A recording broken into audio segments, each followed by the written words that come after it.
আজকের মাসব্যাপী এই প্রশ্নোত্তর প্রোগ্রামে যারা জয়েন হয়েছেন দেখছেন, আপনাদের সকলকে নবীন টিভি 24 পক্ষ থেকে আন্তরিক ধন্যবাদ এবং মোবারকবাদ। তো এই মুহূর্তে আমার কাছে যে প্রশ্নটা আসছে, এই প্রশ্নটা হচ্ছে ফরজ গোসল অবস্থায় সাহারি খাওয়া যাবে কিনা। অত্যন্ত গুরুত্বপূর্ণ একটা প্রশ্ন ভাই, যারাই করেছেন অত্যন্ত গুরুত্বপূর্ণ একটা প্রশ্ন। তো সাধারণত রাত্রিবেলা ইফতারের পর থেকে সাহারি খাওয়ার পূর্ব মুহূর্ত পর্যন্ত স্ত্রী সঙ্গমকে হালাল করে দেওয়া হয়েছে। যেমন আল্লাহ পাক বলেন, উহিল্লা লাকুম লাইলাতা সিয়ামির রাফাসু ইলা নিসাইকুম, রোজার সময় রাতের বেলা স্ত্রীদের কাছে যাওয়া তোমাদের জন্য হালাল করে দেওয়া হয়েছে। তো এই আয়াতের আলোকে আমরা বুঝলাম যে ইফতারের পর থেকে সাহারির পূর্ব মুহূর্ত পর্যন্ত স্ত্রী সহবাস করা যাবে।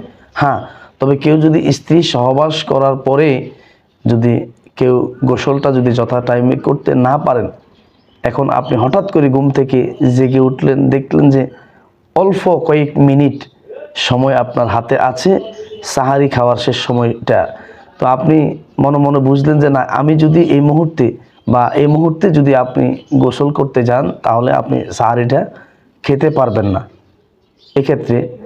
এক্ষেত্রে আপনি উজু করে সাহারি খেতে পারবেন। সাহারি খাওয়ার পরে আপনি ফরজ গোসলটা করবেন। এটা হচ্ছে শুধুমাত্র আপনার টাইম শর্ট হওয়ার কারণে। কিন্তু আপনি যদি আগে উঠতে পারেন তাহলে অবশ্যই আগে আপনি ফরজ গোসলটা সেরে নেবেন।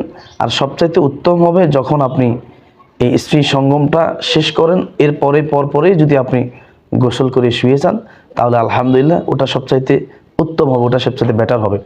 আর যদি কোনো মতে ঘুমের কারণে, তন্দ্রার কারণে আপনি যদি ডিউ টাইমে আপনি ফরজ গোসলটা না করতে পারেন, সময় একেবারে সীমিত, তখন আপনি উজু করে আপনি সাহারিটা খেয়ে নিতে পারবেন। যদি আপনি আশঙ্কা করেন আপনি গোসল করার সময়টুকুন আপনার সাহারির সময় শেষ হয়ে যাবে, সেক্ষেত্রে আপনি সাহারিটা খেয়ে পরে আপনি ফরজ গোসলটা আদায় করবেন। আশা করি আপনাদের প্রশ্নের উত্তরটা পেয়েছেন। পরবর্তী কোনো প্রশ্ন জানা থাকলে অবশ্যই কমেন্ট বক্সে আপনার প্রশ্নটা লিখে জানাবেন। আমরা নেক্সট ভিডিওতে আপনাদের সেই প্রশ্নের অ্যান্সারটা দেওয়ার চেষ্টা করবো ইনশাআল্লাহ।